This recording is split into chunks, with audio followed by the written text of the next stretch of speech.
સરકારી યોજનાઓની માહિતી મેળવવા સબસ્ક્રાઇબ કરો અમારી ચેનલ સંજુ માહિતીને।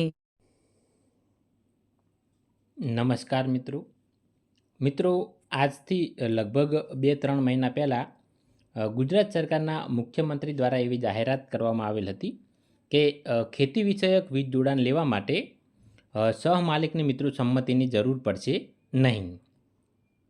એટલે કે મિત્રો જમીનના જે 7/12ના ઉતારા હોય તેમાં જો એકથી વધારે નામ હોય અને કોઈ પણ એક વ્યક્તિના નામે તમારે વીજ જોડાણ લેવું હોય તો તમારે બીજા વ્યક્તિની સંમતિની મિત્રો જરૂર નથી।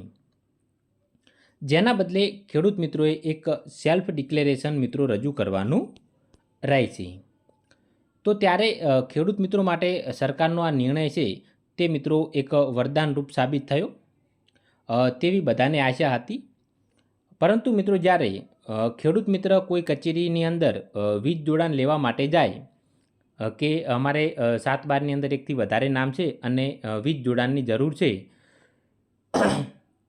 ત્યારે મિત્રો સરકાર દ્વારા એટલે કે જે તે કચેરી દ્વારા એવું જણાવવામાં આવતું હતું કે હજુ સુધી તેનો ઓફિશિયલ ઠરાવ નથી થયો, જેના કારણે તમને તે વીજ જોડાણ મળી શકે નહીં।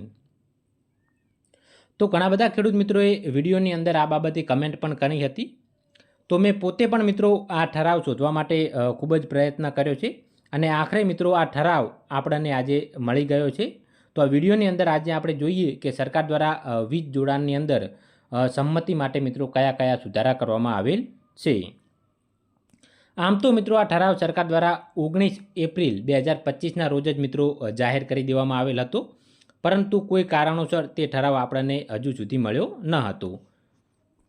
તો વિષય છે કે વીજ જોડાણ નામે ફેરના નિયમો બાબત, જેની અંદર લખેલું છે કે ખેતી વિષયક વીજ જોડાણ અંગે નવા જોડાણ માટે જે મુદ્દા નંબર 4 એટલે કે શરત નંબર 4માં મિત્રો સુધારો કરેલ છે અને સરકાર દ્વારા મિત્રો શરત નંબર 5 છે તે નવી ઉમેરવામાં આવેલ છે। તો હવે આપણે જોઈએ કે સરકાર દ્વારા શરત નંબર 4ની અંદર કયો સુધારો કરેલ છે તેમજ સરકાર દ્વારા કઈ શરત નંબર 5 વધારાની મિત્રો ઉમેરવામાં આવેલ છે। જો મિત્રો તમને અમારી ચેનલના વિડીયો જોવા ગમતા હોય તો તમે અમારી ચેનલ સંજુ માહિતીને મિત્રો સબસ્ક્રાઈબ કરી શકો।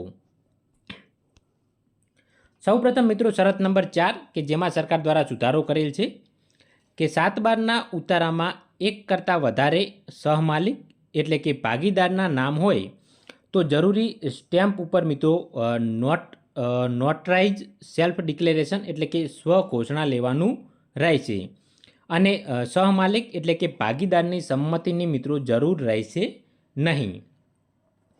આ બાબતે જમીનની માલિકી અંગે અન્ય ભાગીદારોના હક બાબતે કોઈ રીતે અસરકારક રહેશે નહીં। તો આ મિત્રો તે સુધારો હતો જે સરકાર દ્વારા જાહેરાત કરવામાં આવેલ હતી કે તમારે વીજ જોડાણ જો ખેતી વિષયક વીજ જોડાણ લેવું હોય તો તમારા સહમાલિકની મિત્રો તમારે સંમતિની જરૂર પડશે નહીં। તો અહીંયા મિત્રો તમે જોઈ શકો છો કે સરકાર દ્વારા ક્લિયર સ્પષ્ટતા કરવામાં આવેલ છે કે તમારે હવે સંમતિની જરૂર પડશે નહીં। જેના બદલે સરકાર દ્વારા મિત્રો એક શરત નંબર 5 વધારાની ઉમેરવામાં આવેલ છે, તો તે પણ આપણે જોઈએ કે સરકાર દ્વારા શરત નંબર 5ની અંદર શું મિત્રો ઉમેરવામાં આવેલ છે। તો 7/12ના ઉતારામાં એક કરતાં વધારે સહમાલિક અથવા તો ભાગીદારના નામ હોય તો સહમાલિક અથવા તો ભાગીદારે તે જમીન એટલે કે સર્વે નંબરના ક્ષેત્રફળને ધ્યાને લીધા વગર નીચેના મુદ્દા ધ્યાને રાખી અને દરેક સહમાલિક અથવા તો ભાગીદારને ખેતી વિષયક વીજ જોડાણ આપવું। એટલે કે મિત્રો તમારે ઓછી જમીન હોય અને એક કરતાં વધારે વીજ કનેક્શન લેવું હોય એટલે કે ઉતારાની અંદર જેટલા નામ હોય તેટલા નામે કનેક્શન લેવું હોય તો તમને મિત્રો અહીંયા મળી શકે। અહીંયા તમે જોઈ શકો છો કે ક્ષેત્રફળને ધ્યાને નથી લેવાનું। બીજા કયા મુદ્દો મિત્રો એડ કરવામાં આવેલ છે તો અરજદારનું નામ 7/12માં નોંધાયેલું હોવું જોઈએ, એટલે કે 7/12માં જે વ્યક્તિઓના નામ હોય તેમને મિત્રો તેમાંથી કોઈ પણ એક વ્યક્તિને કનેક્શન મળી શકે। જેના માટે મિત્રો તમારે પાણીનો સ્ત્રોત કૂવો એટલે કે બોર અલગ હોવો જોઈએ। માનો કે તમારે 10 વીઘા જમીન હોય અને તેની અંદર તમારે 2 નામ હોય તો તમારે 5-5 વીઘાના મિત્રો 2 ભાગ પડે તો તમારે તમારા 5 વીઘાની અંદર મિત્રો સ્વતંત્ર બોર હોવો જોઈએ। બીજું મિત્રો વીજ વપરાશની સીમા નક્કી કરવી પડશે।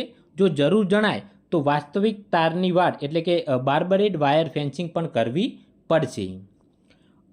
અરજી સાથે અરજદાર દ્વારા મિત્રો સંપૂર્ણ જમીનનો સ્પષ્ટ નકશો હોવો જોઈએ. તેમાં તમામ સહમાલિકની અદબંધી તથા સહભાગીદારોની વિશિષ્ટ અલગ સીમાઓ દર્શાવવામાં આવેલી હોવી જોઈએ. એટલે કે તમારે મિત્રો 10 વીઘા જમીન હોય અને 2 નામ હોય તો તેમાંથી મિત્રો 2 ભાગ પડે 5-5 વીઘાના. તો તમારો જે ભાગ હોય તેની અંદર મિત્રો તમારે સંપૂર્ણ એ રીતે નકશો બનાવવાનો રહે છે કે આટલો ભાગ અમારો છે અને તેની મિત્રો તમારે બોર્ડર પણ બતાવવાની રહેશે. અને તમને મિત્રો તે જ ભાગની અંદર વીજ કનેક્શન ઊભું કરી આપવામાં આવશે. સહમાલિકો પોતાના નામે એક જ સર્વે નંબરમાં માત્ર એક જ વીજ જોડાણ મેળવવા પાત્ર રહેશે. એટલે કે તમને મિત્રો તમારા ભાગમાં એક જ વીજ જોડાણ મળશે. ઉપરની શરતો માત્ર સહભાગીદારના કિસ્સામાં લાગુ પડશે. એટલે કે જ્યારે તમારે એકથી વધારે નામ હોય જમીનના ઉતારાની અંદર તો મિત્રો આ બધી શરતો તમને લાગુ પડશે. તે સિવાય કે જે મૂળ ઠરાવ હતો 9/2/2017નો તે બાકીનો જે ઠરાવ છે તે મિત્રો એમના એમ રહે છે. તેમાં મિત્રો સરકાર દ્વારા કોઈ સુધારો કરવામાં આવેલ નથી. તો અહીંયા મિત્રો તમે જોઈ શકો છો કે સરકારનો આ ઠરાવ છે જેની અંદર સરકારે સ્પષ્ટપણે સંમતિની જરૂર નથી તેવો સુધારો કરેલ છે. અને તેના માટે તમારે બીજા કયા કયા નિયમો અનુસરવાના રહે છે તેની પણ મિત્રો અહીંયા સ્પષ્ટ જોગવાઈ કરેલ છે. તો હવે તમે કોઈ પણ વીજ જોડાણ લેવા માટે કચેરીમાં જાઓ તો તેમને મિત્રો આ ઠરાવ તમે બતાવી શકો છો. સરકારી યોજનાઓની માહિતી મેળવવા સબસ્ક્રાઇબ કરો અમારી ચેનલ સંજુ માહિતીને.